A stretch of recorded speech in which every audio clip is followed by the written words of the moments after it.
Hari ini Institute for Development of Economic and Finance atau INDEF kembali menyelenggarakan Sarasehan 100 Ekonom dengan tema normalisasi kebijakan menuju pemulihan ekonomi Indonesia di Auditorium Menara Bank Mega Jakarta. Dalam kesempatan ini Presiden Joko Widodo akan menjadi salah satu pembicara. Dan langsung kita menuju Menara Bank Mega untuk mengikuti jalannya acara. Senior Ekonom INDEF, Bapak Didik J. Rahbini yang saya hormati,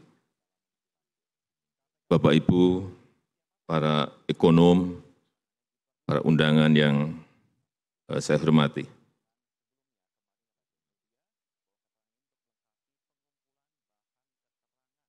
Dunia sekarang ini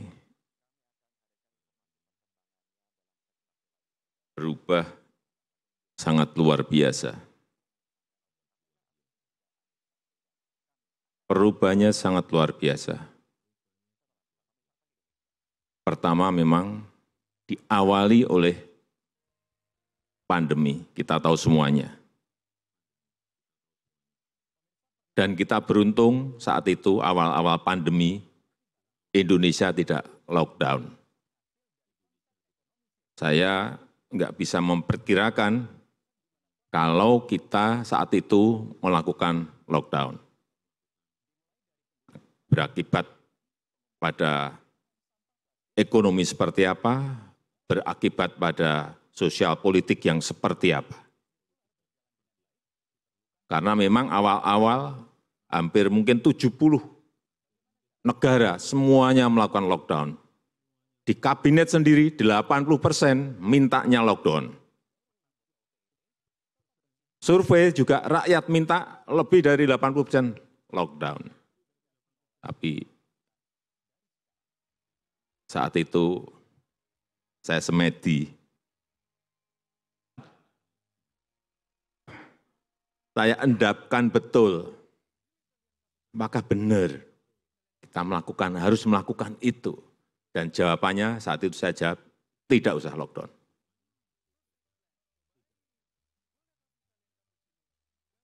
Dan ternyata betul.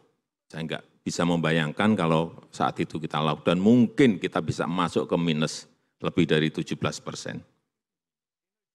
Kemudian dari pandemi kita juga belajar banyak mengenai bagaimana menghadapi guncangan-guncangan.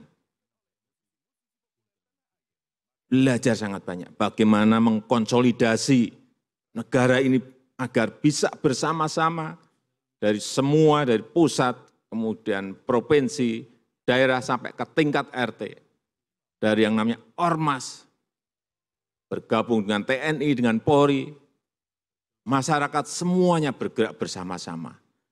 Konsolidasi seperti itulah yang harus kita teruskan dalam menghadapi pasca pandemi karena perang, karena adanya krisis energi, karena adanya krisis pangan, adanya krisis finansial. Yang paling penting kita bisa mengkonsolidasi dari atas sampai ke bawah. Karena saya meyakini landscape politik globalnya akan berubah bergeser. Landscape ekonomi juga akan berubah dan bergeser. Ke arah mana? Ini yang belum ketemu. Sehingga saya juga titip kepada para ekonom, jangan menggunakan pakem-pakem yang ada. Jangan menggunakan sesuatu yang standar, karena ini keadaannya tidak normal. Sangat tidak normal.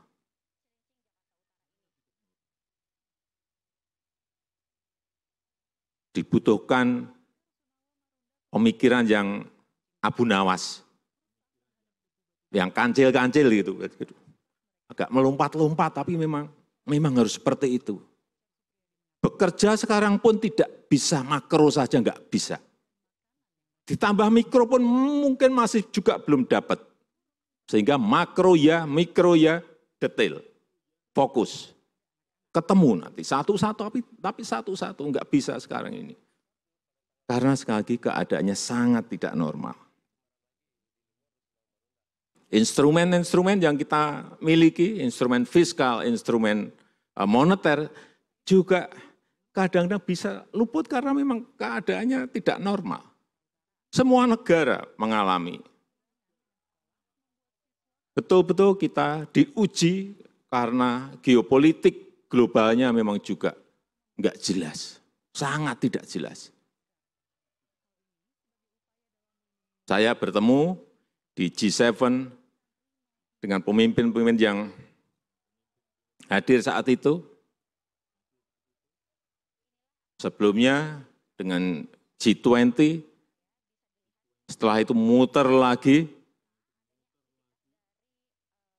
ke China, ke Jepang, ke Korea Selatan, dan sebelumnya ketemu yang sumbernya sendiri, Presiden Zelensky dan Presiden Putin. Saya berbicara dengan Zelensky itu 1,5 jam, dengan Presiden Putin 2,5 jam, tapi dengan kursi dekat tidak diterima, tidak dengan jarak yang 5 meter. Kalau saya diterima saat itu dengan jarak 5 meter, saya tinggal pulang. Diterima kayak gitu ada yang mau, kalau saya enggak mau. Dari situlah saya menyimpulkan dari diskusi-diskusi, bicara-bicara yang terakhir ketemu dua presiden tadi, saya simpulkan bahwa keadaan ini akan berjalan masih lama lagi. Jangan berharap perang itu besok atau bulan depan selesai.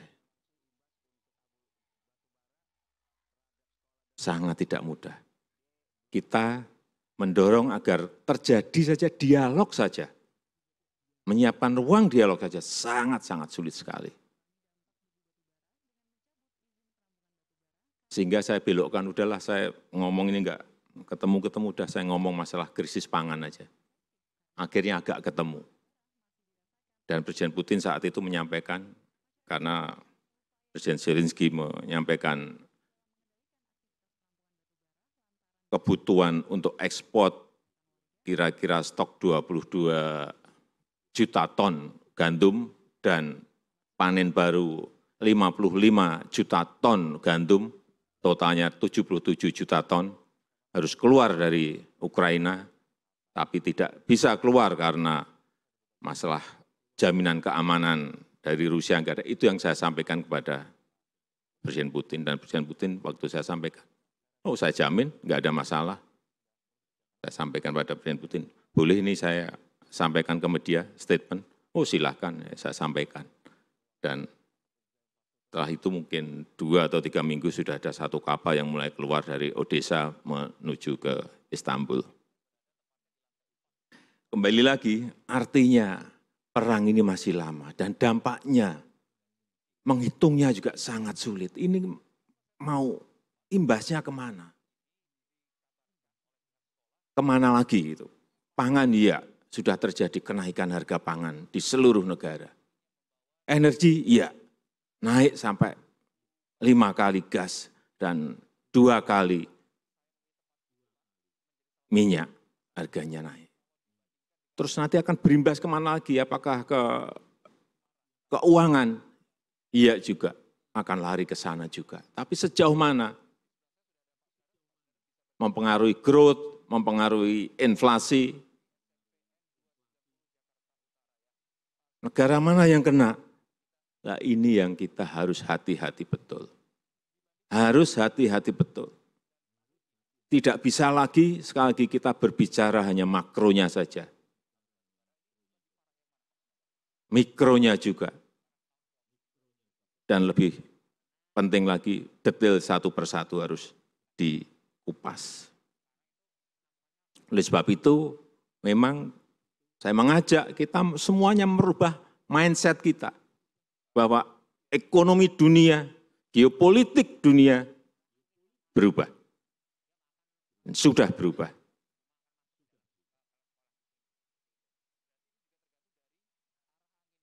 Oleh sebab itu, kita beruntung dalam 7 tahun ini kita telah membangun fondasi, ini penting, infrastruktur.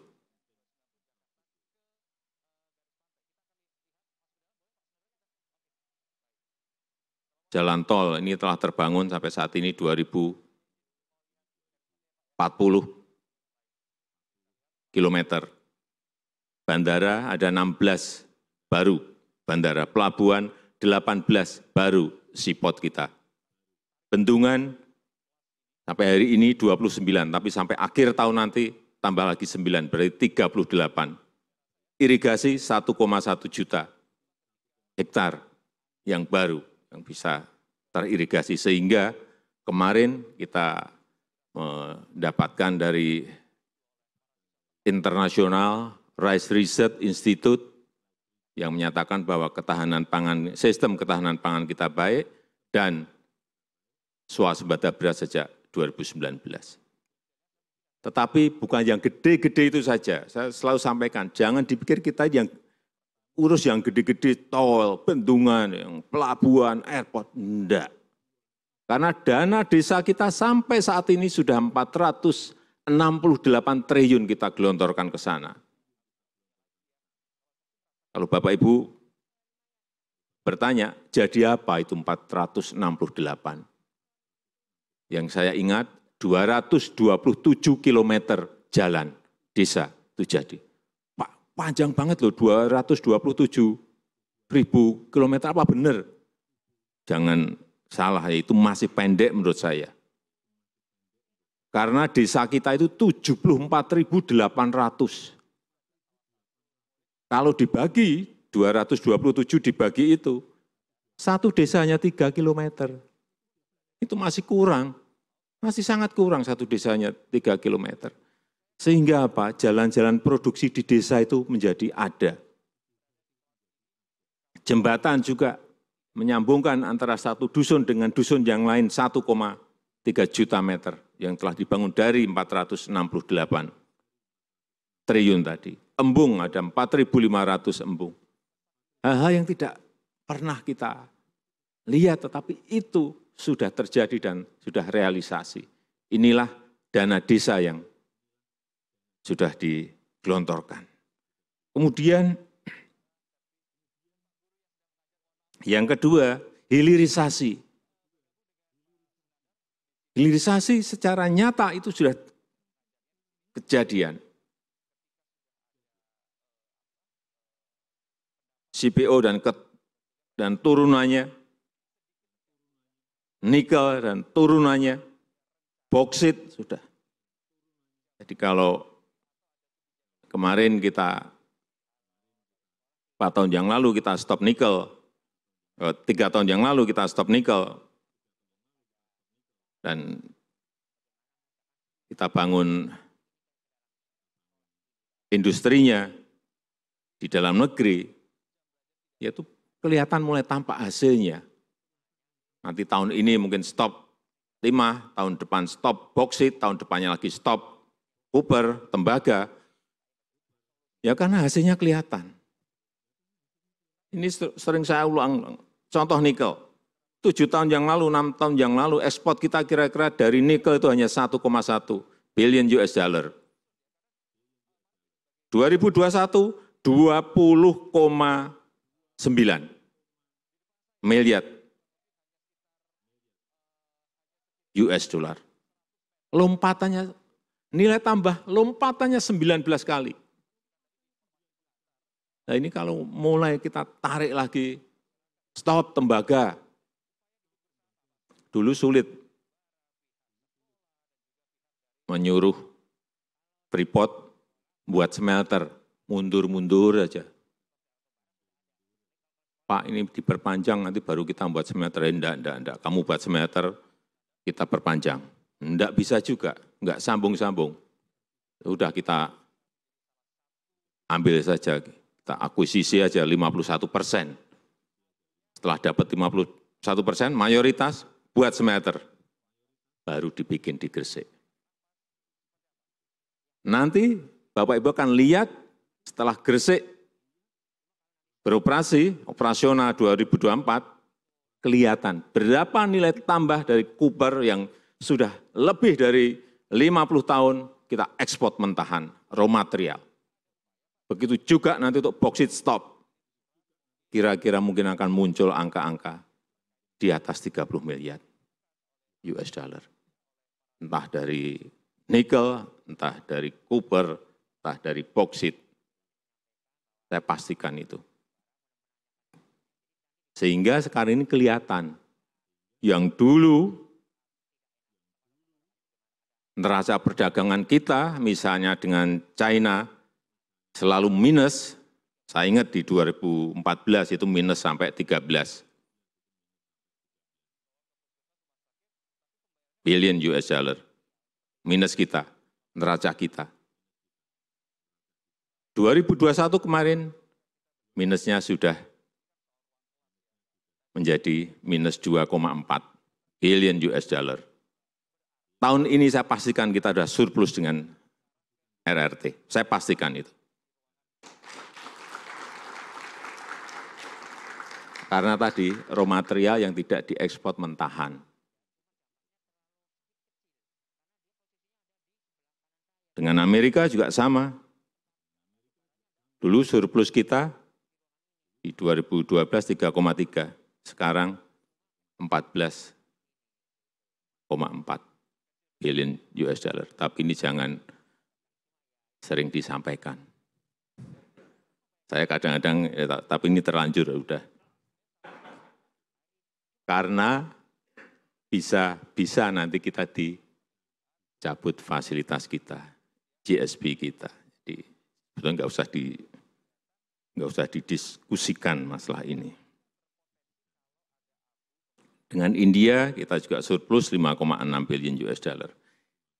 Sudah 27 bulan, betul Bu Menteri ya, kita selalu neraca kita surplus terus, yang sebelumnya selalu negatif. Hal seperti ini yang sering tidak kita lihat secara detil. Ini sebabnya apa sih kita sekarang kok surplus perdagangan kita. Kemudian yang ketiga, digitalisasi. Ini penting, utamanya yang berkaitan dengan ekonomi itu UMKM. 61% UMKM kita ini berkontribusi pada PDB nasional.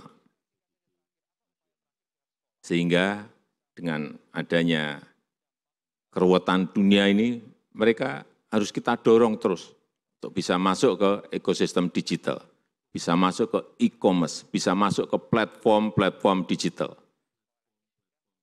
Dalam 3 tahun ini sudah kita dorong 19 juta, bisa masuk dari 64 juta UMKM kita.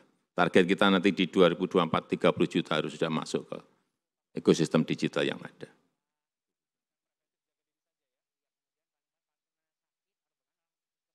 Kalau ini terus konsisten kita lakukan, saya meyakini bahwa GDP kita di 2030 itu sudah di atas 3 triliun, saya yakin.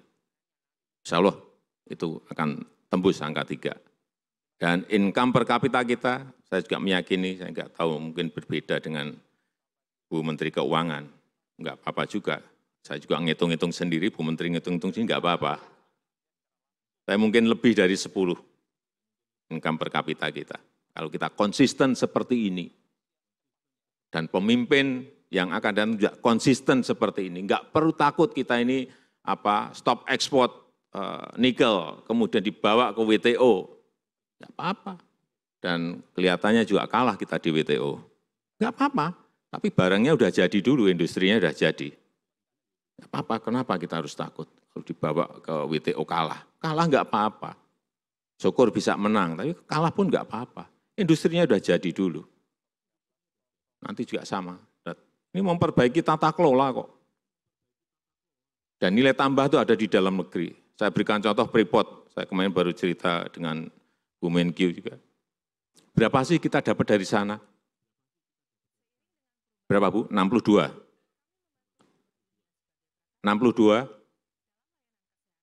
62% hanya untuk Freeport-nya. Itu dari dividen, dari royalti, dari pajak semua. 62%. Tapi kalau ditambah dengan mitra-mitranya bisa berada di angka 70%. Kita dapat dari pendapatan yang dimiliki oleh Freeport. Ya, kalau semua usaha-usaha tambang itu bisa memberikan kontribusi sebesar itu,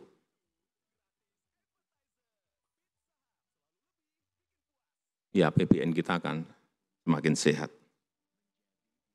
Saya rasa itu yang bisa saya sampaikan pada kesempatan yang baik ini. Memang momok semua negara sekarang ini urusannya pertumbuhan ekonomi, growth-nya berapa, dan inflasinya berapa. Kita juga kemarin berhitung dengan detail berapa sih kira-kira karena penyesuaian subsidi BBM ini yang sudah kita umumkan minggu yang lalu akan berimbas pada inflasi. Hitungan dari menteri-menteri kemarin kira-kira akan naik di 1,8%. Tapi kalau kita diem, saya nggak mau diem. Kita harus intervensi. Intervensinya lewat apa? Saya sampaikan, daerah harus bergerak kayak COVID kemarin. Dengan cara apa ya? 2% DAU bisa digunakan untuk mengatasi inflasi dan bansos.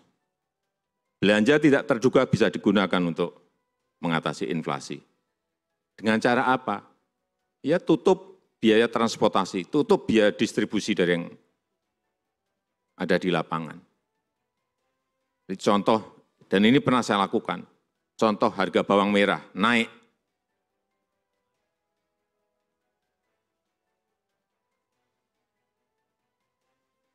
Karena ada kenaikan biaya transportasi. Ya pemerintah daerah itu nutup biaya transportasi itu. Artinya apa? Harga bawang merah di pasar itu sesuai dengan harga yang ada di petani. Karena biaya transportasi sudah ditutup oleh Pemda dan itu uang kecil. Kemarin saya hitung berapa sih misalnya dari bawang merah dari Brebes ke Lampung, 3 juta hanya 1 truk. Paling itu seminggu. Nggak mungkin habis 1 truk dihabiskan bawang merah, nggak mungkin. 1 komoditi, mungkin nanti telur harganya ini naik. Pemda tutup biaya transportasinya. Mana yang banyak telur? Bogor, di Blitar, udah. Biaya transportasinya tutup. Kalau semua Pemda seperti itu, saya yakin inflasi kita akan bisa terjaga dengan baik. Saya rasa itu yang bisa saya sampaikan. Yang paling penting menurut saya, jaga persatuan, jaga kesatuan kita, bahu-membahu untuk negara ini. Itu aja. Terima kasih. Wassalamualaikum warahmatullahi wabarakatuh. Dan dengan mengucap Bismillahirrahmanirrahim, pagi hari ini saya buka Sarasehan 100 Ekonomi Indonesia. Terima kasih. Ya, demikian pidato pembukaan Presiden Republik Indonesia Jokowi terkait dengan Sarasehan 100 Ekonomi Indonesia. Kalau saya sedikit bisa memberikan review terkait dengan hal ini, adalah kebijakan pemerintah terkait dengan lockdown yang tidak diberlakukan dan hanya memberlakukan PPKM, PSBB, dan sekitarnya, itu bisa mengurangi angka ketergantungan ekonomi Indonesia terhadap luar negeri dan juga mengurangi adanya minus pertumbuhan ekonomi yang diperkirakan justru dengan lockdown bisa mencapai 17%. Kemudian juga kita harus mewaspadai adalah guncangan ekonomi geopolitik dunia, tidak lagi fokus pada mikroekonomi tapi juga makroekonomi, di mana pemerintah sudah menyiapkan sejumlah instrumen untuk mengatasi masalah ini. Salah satunya pembangunan infrastruktur yang tetap digalakan untuk mengatasi problematika terkait dengan geopolitik saat ini. Kemudian juga kebijakan pemerintah terkait hal digitalisasi untuk UMKM dengan target 61% pada masa mendatang. Hanya ada 19 juta UMKM yang saat ini masuk ke ekosistem digital dan ditargetkan pada 2030 nanti akan menjadi peningkatan lebih dari 16%. Dari kemudian juga GDP 2030 diharapkan pemerintah juga optimistis bisa mencapai di atas 3 triliun. Kemudian juga adanya kebijakan lain terkait dengan ekspor impor terutama untuk para perusahaan-perusahaan mineral energi di Indonesia, targetnya untuk meningkatkan tidak hanya dividen, royalti tapi juga pajak, serta mengharapkan perusahaan-perusahaan internasional yang ada di Indonesia misalkan Freeport bisa memberikan kontribusi terhadap pertumbuhan ekonomi dalam negeri sehingga target inflasi bisa dihadapi meskipun saat ini kondisi ekonomi global sedang dihadapkan dengan kenaikan harga sejumlah kebutuhan energi, sehingga diharapkan nanti pada kedepannya inflasi bisa ditahan tidak lebih dari 5%. CNN Indonesia Today akan